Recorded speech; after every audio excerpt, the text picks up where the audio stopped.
Hello everybody and welcome to another card review. I think we're almost done with these actually. I think there's like 2 or 3 more days of cards being revealed and then probably a big reveal stream right at the end and then we gotta wait like a week or whatever. I don't even remember when it comes out. It's like, what, the 14th-ish, I think? It says mid-April. I don't know. Anyway, let's just jump into it. We stopped off last time with the Doll Master Dorian, so we're gonna keep going with the Voodoo Doll. Da Voodoo Doll. 3 mana, 1/1. Battlecry, choose a minion. Death Rattle, destroy the chosen minion. I like this card. I'm kind of surprised it hasn't been done before in Hearthstone. Like a 1/1 isn't great, but I mean, you want the Death Rattle to go off fast, so it's alright. I more just like the idea of a choose a minion mechanic.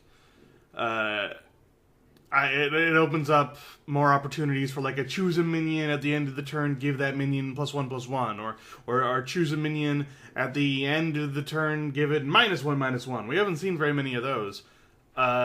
Choose a minion. Death Rattle, give it +4/+4 and taunt, like a sort of reverse style of the good old Frozen Steed thing. So while the card itself isn't amazing, it's basically the same thing as the choose a minion at the end of at the beginning of your next turn, destroy that minion in minion form. But I think the possibilities for this new idea of battle cries is probably more interesting than the card itself. As a whole, it's not terrible. It's just another card removal sort of card, so, I mean, that's not bad. Next. Splintergraft, the Druid Legendary. 8 mana, 8/8. Battlecry, choose a friendly minion, add a 10/10 copy to your hand that costs 10. I knew that this was going to happen eventually. I mean, with the create a friendly 1 mana 1/1, eventually we'd have a 10 mana 10/10 version. Whether or not this is good at all depends entirely on whether or not there's a minion that gets something based off its attack or health that is normally low cost and so has a low effect, but with this, since it's a high cost, it'll have a high effect. I mean, devoting your entire turn to any card, it needs to be a big card. So, like a 10/10 isn't enough on its own, so it needs to have something else. I don't know if such a card exists in Standard. It might exist in Wild. It almost definitely does. But in Standard, I don't know that such a card exists, so I don't know if Splintergraft will see any play. An 8 mana 8/8 on its own isn't enough either, so it's a minion that isn't enough that creates another minion that probably isn't enough. So it'll probably see very, very little play. But, I mean, could be wrong. It depends entirely on whether or not there's a minion that can benefit off of it enough that it's worth 10 mana. Next. Toki the Time Tinker. 6 mana, 5/5, Mage Legendary. Battlecry, add a random legendary minion from the past to your hand. Which means from Wild. Like, if you play this in Wild, it'll still get a card that's only in Wild and not in Standard. If you play it in Standard, you'll get a card that is from Wild. There's a lot of good legendary minions from Wild. There's a lot of bad legendary minions from Wild, so 6 mana 5/5 isn't really all that good, but it's definitely a lot of fun, and I definitely want to tinker around with the Time Tinker. I think it'll be a lot of fun. I don't think it'll be good, but I think it'll be a lot of fun. And of course, everyone will be really happy that one time they get Dr. Boom, or they get Sylvanas or something. Actually, I don't know if this card can get stuff from the Hall of Fame. Can this card get stuff from the Hall of Fame? I don't know. It would certainly be interesting.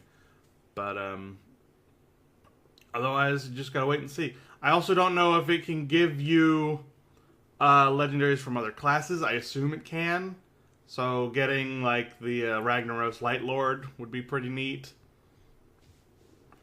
But yeah, not necessarily good, but definitely a lot of fun. So like it. Next, Mist Wraith. For the Rogue, 4 mana, 3/5. Whenever you play an Echo card, gain +1/+1. We know that they're probably not going to print any 1-cost Echo cards. So, playing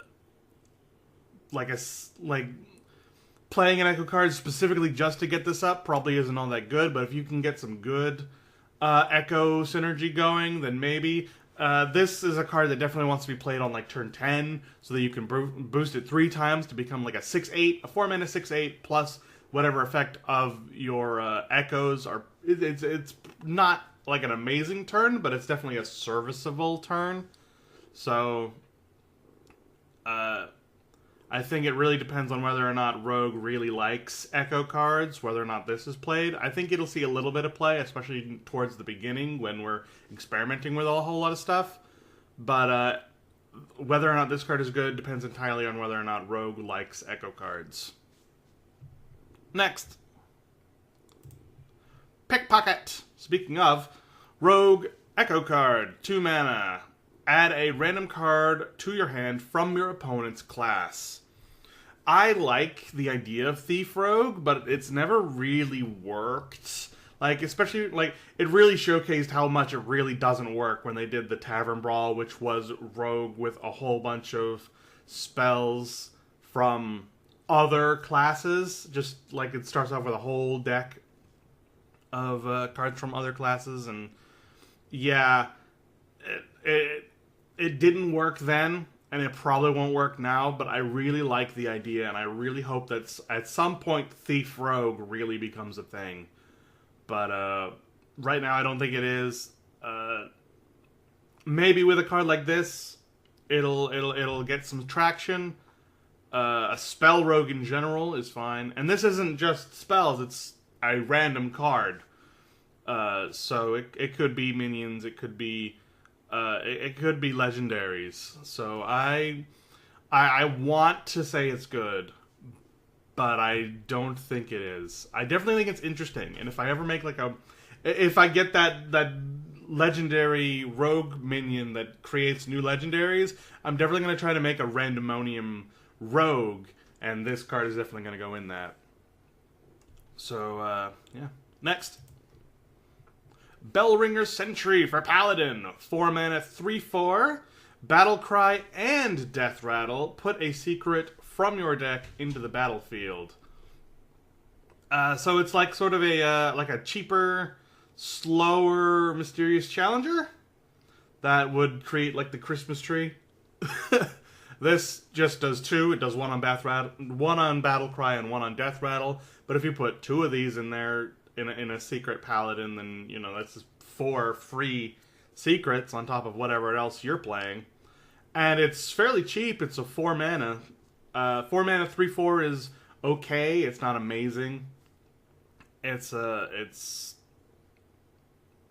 can't remember if Battle Tank was 3 or 4 mana. I think it was 4 mana. So it's fine. It's not amazing. Really, whether or not it's good or not depends on whether or not this revives Secret Paladin. I don't think it will, but you never know. On its own, even if it's not input in Secret Paladin, if you just put some choice secrets in there and you don't draw them, then playing this would probably be okay. I have a slight issue on how most secret paladins right now sort of take advantage of the Ungoro card, the Hydrologist, which will put the secret in your hand. So, and this doesn't put it from your hand to the battlefield; it puts it from the deck. So, I mean, you could have some shenanigan really by playing both and having a lot of secrets in your deck, but I don't know. That might be relying on secrets too much. I don't know. We gotta wait and see. Next, Paladin Legendary, the Glass Knight. 4 mana, 4/3, Divine Shield.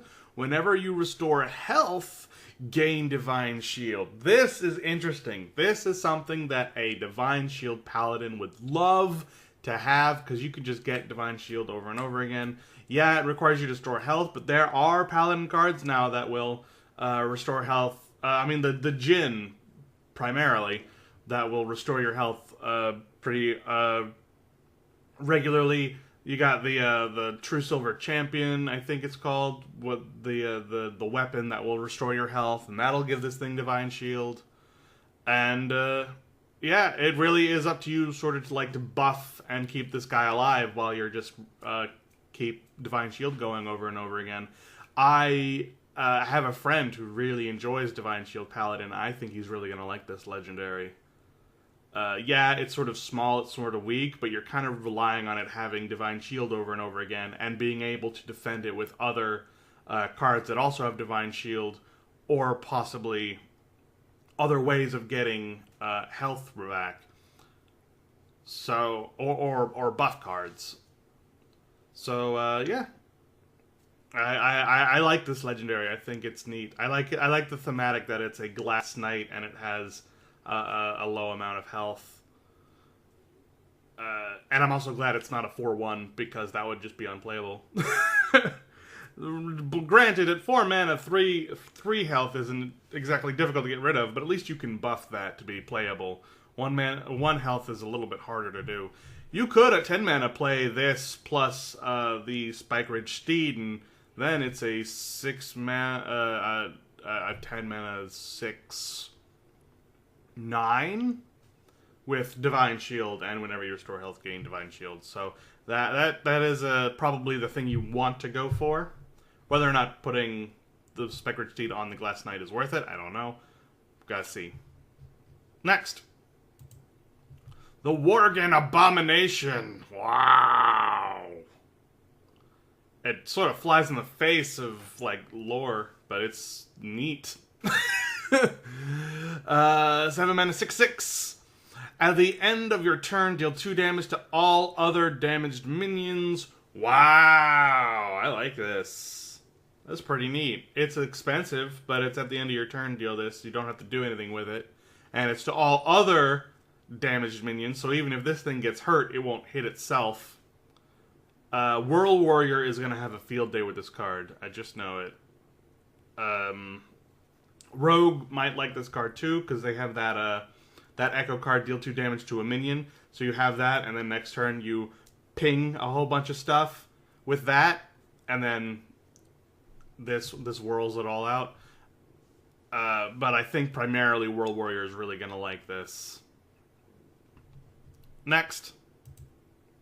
The Town Crier. 1 cost, 1/2. Battlecry, draw a rush minion from your deck.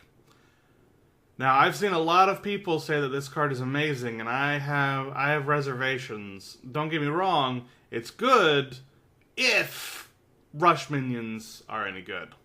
Right now, rush minions definitely seem to be a little bit understated. They seem to, I think they might have overvalued rush just a little bit.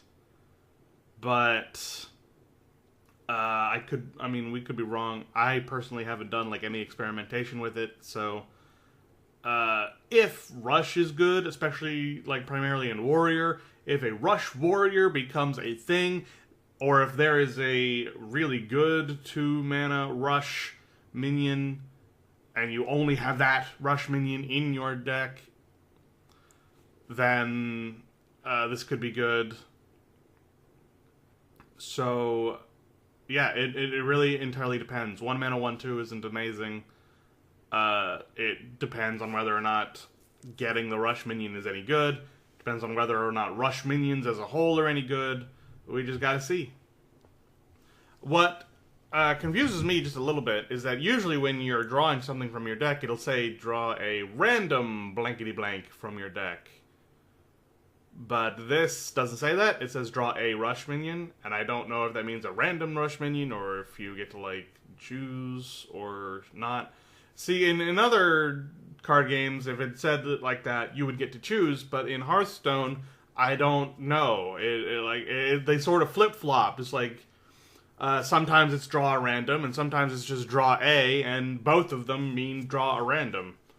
It's a little confusing, but yeah. Next, the Totem Cruncher. 4 mana, 2/3 Shaman Beast. Taunt, Battle Cry, destroy your totems, and gain +2/+2 for each totem destroyed. Totem Shaman has never worked, and it probably still won't work. I like that it's even, so it works with Gen Greymane, so if it costs 1, this is definitely a good card to put into like an even Shaman, because you're playing totems for 1 cost every turn. So having this destroy it and gain, really I think it's key that it's getting +2/+2. Whenever something gets more than just +1/+1 for anything it does, it's usually better than it appears. So I mean, if you even have, like on turn 5, if you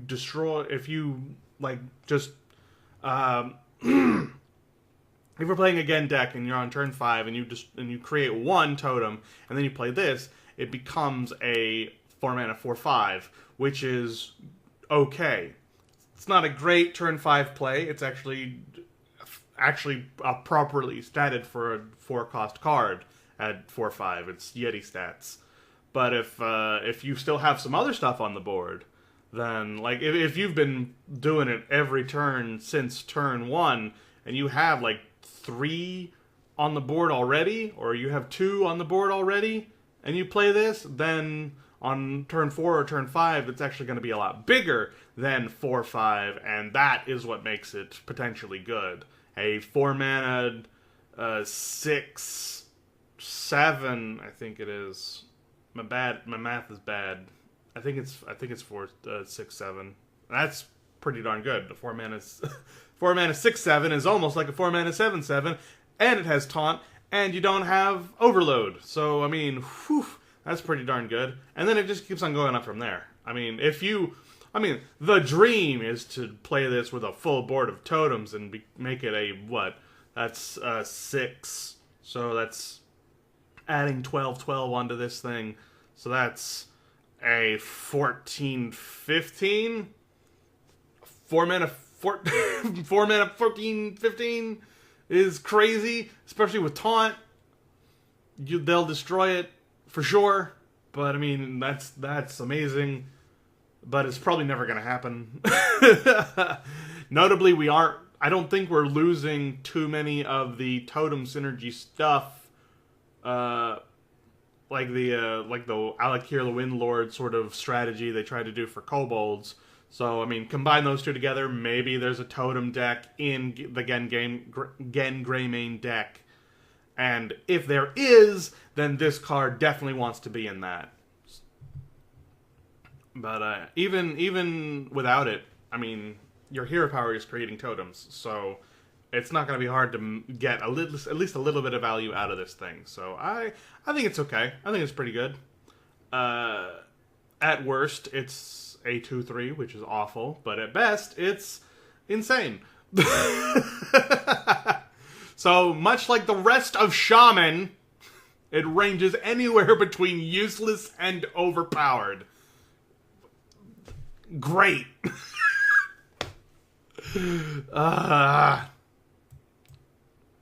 Next, the Countess Ashmore.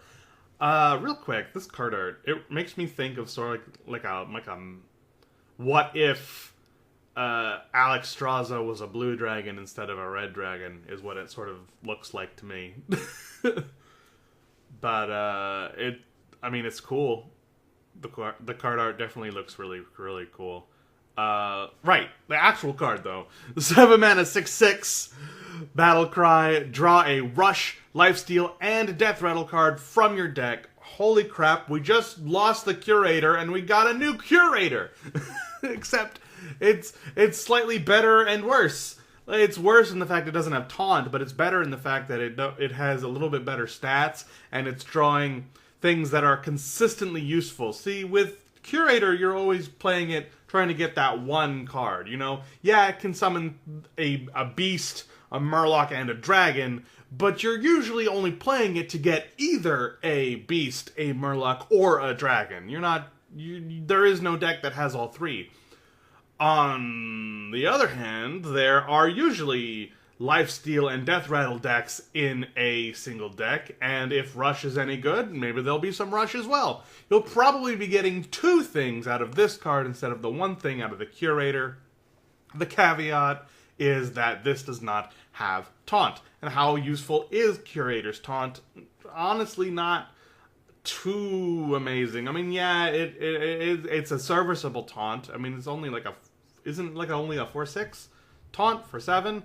It's not amazing. It's okay. The Taunt is a good benefit. It's not the reason why you play Curator unless you're playing Taunt Warrior or Quest Warrior. And even then, that's only if you don't have any better 7-drop taunts. This, obviously, the reason you would play this is not for the taunt and not for the drawing of a specific card like the Curator was, but instead it has serviceable stats. They're not amazing, they're underpowered stats, but you're actually drawing more than one, usually at least one definitely useful card. And maybe if you get Countess Ashmore, you start doing the same thing you did with Curator, trying to get a specific card out of the draw, but I don't think that's necessary this time. I really don't. I think Rush minions, Lifesteal minions, and Death Rattle minions, no matter what, are usually useful, so I think it's fine to just draw any of them out of your deck. I really think so. So, yeah, I definitely like the Countess Ashmore, and I think she's going to be useful, and I think if you get her, you're definitely going to use her. Next! The Book of Specters. 2 mana.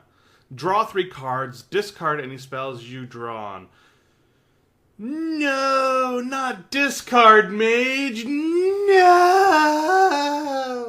No, at first glance, this seems really awful, the idea of discarding any spells you draw, but we have seen some minion-heavy mages in the past. In fact, Elemental Mage is still a thing from Knights of the Frozen Throne, and I mean, as long as you have your hero card already in your hand, I think in Elemental Mage this is a harmless spell to play.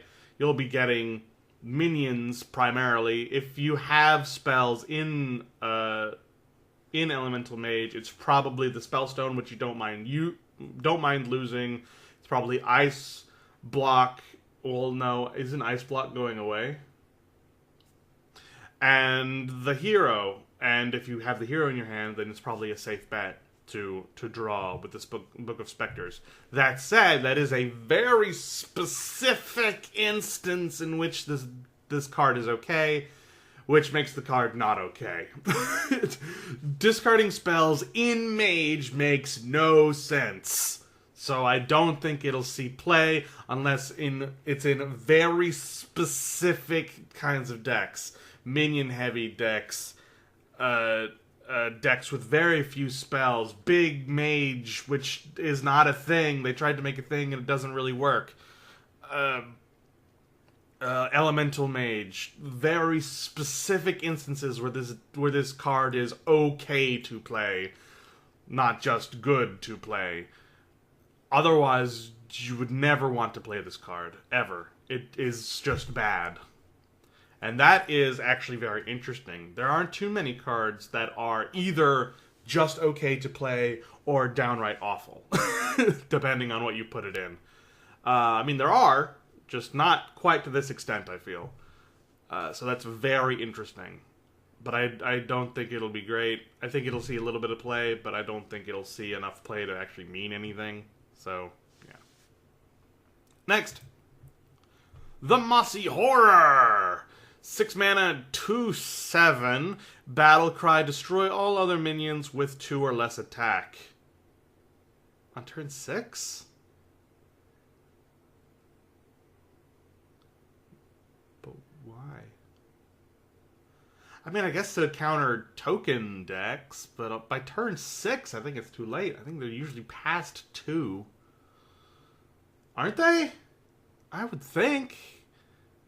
Like, don't get me wrong, the idea is good, but I think that's way too expensive. Why do you even need health on this thing? The whole point of it is the battle cry with that kind of a stat line, and by turn 6, I think it's way too late. I mean, with Token Paladin, they still have level up, so I mean, that right away puts them, there you go, turn 5, it's too late. And then, with Token Druid, yeah, they're losing the Mark of the Lotus, so that might be a little bit slower, but, I mean, one card to counter one kind of deck once, I don't think. And otherwise, it's disgustingly underpowered. I don't think this will see play. I don't think it'll see any play. Maybe if token decks really become the next thing, this will be okay, but no. I don't think so. Next. Fester Root Hulk. 5 mana, 2/7. Hey, hold on. This is 5 mana, and this is 6 mana, so if you play this, then it's countered by that, right? No, because after a friendly minion attacks, you gain 1 attack. As long as you have 1 minion on the board as warrior, this is safe. Who designed this card? No, I'm sure there's a point where that's okay, but I just don't see it. Next, the Fester Root Hulk, 5 mana, 2/7. After a friendly minion attacks, gain 1 attack as a warrior card. I think it's fine. It synergizes well with rush cards. If rush becomes a thing, it's going to be fine. Even if it doesn't, warrior still has a few charge cards left. Even if you don't have a charge or a rush minion, if you have minions on the board by turn 5, which you probably do, I mean, yeah, warrior isn't really all about having minions on the board, but I mean, if you're World Warrior especially, you probably have at least something on the board by turn 5. You just hit it once and it becomes a 3/7, which is okay at 5. A 4/7 is probably better at 5, and then a 5/7 at 5 is probably the point where it becomes good. So as long as this survives through 3 other minions attacking, then it's a playable card, and beyond that point it becomes good. At 7 health, that is perfectly possible. It'll survive probably at least 1 turn, but probably 2 or 3 turns, which is plenty of time to gain enough attack to become useful. I think it has hope. Now, that said, on its own, a 2/7 is garbage. So it entirely depends on the rest of your deck to be good, which probably means it's not good, but I think it'll see some play, and it might just become good, especially if Warrior can manage to get any sort of buffs off, or if a World Warrior maintains traction, and you can play like Fester Gut or something to sort of distract you from this card gaining in strength while it's gaining in strength. So maybe I have high hopes for this card. Next, Splitting Fester Root, 8 mana, 4/4, gross. Death Rattle, summon 2/2 Splitting Saplings. So, altogether, it's an 8 mana 8/8, which isn't good enough. Yeah, it'll put some tokens on the board, but it's got to do that on a Death Rattle, and a 4/4 is garbage at turn 8. It doesn't really work with the Hand Druid thing they're going with. Doesn't really work with the Beast Druid thing they're going with. It's sort of relying on Token Druid, which, like I said, we're losing Mark of the Lotus, so I think it's sort of on its way out. Not that it really had much of a stay to begin with. And this card is garbage. I don't like this card. I don't. It's too high cost for too little results. If this were 6 mana, then it could possibly be playable. But at 8 mana, that's right out. No way. Next. Oh, that was the last one. Well, there you go. Boy, we sort of petered out there at the end. It was like getting better and better and better and better, and then we hit Countess Ashmore, and from there it just took a nosedive. Yeah, I think there's only going to be like 2 or 3 more of these. I'm really looking forward to it so far. I'm liking a lot of these cards. A lot of them seem really, really interesting. I can't wait to see what happens with it, especially since we're losing so many cards. These cards are creating a whole different dynamic that I'm really, really looking forward to. So, yeah. Goodbye, everybody. Oh, I forgot to do... Oh. I forgot to do the thumbs. Sorry. Let's do the thumbs real fast. Okay, a voodoo doll, I'm gonna say yes. Splintergraft, I'm gonna say maybe, but probably not. Whoops. Toki Time Tinker, I mean, I like it. I mean, I know it's not gonna be good, but I like it anyway. Mistwraith, depends on whether or not Echo is good in Rogue. Pickpocket, depends on whether or not Thief Rogue ever becomes a thing. I like it, but depending on whether or not Thief Rogue becomes a thing. Bellringer Sentry, same, but for secrets in Paladin, I mean, it's probably good, but I'm gonna say, yeah. Glass Knight, I like it. I think it's a good card. Working Abomination, I think it's neat. I think it's a good card.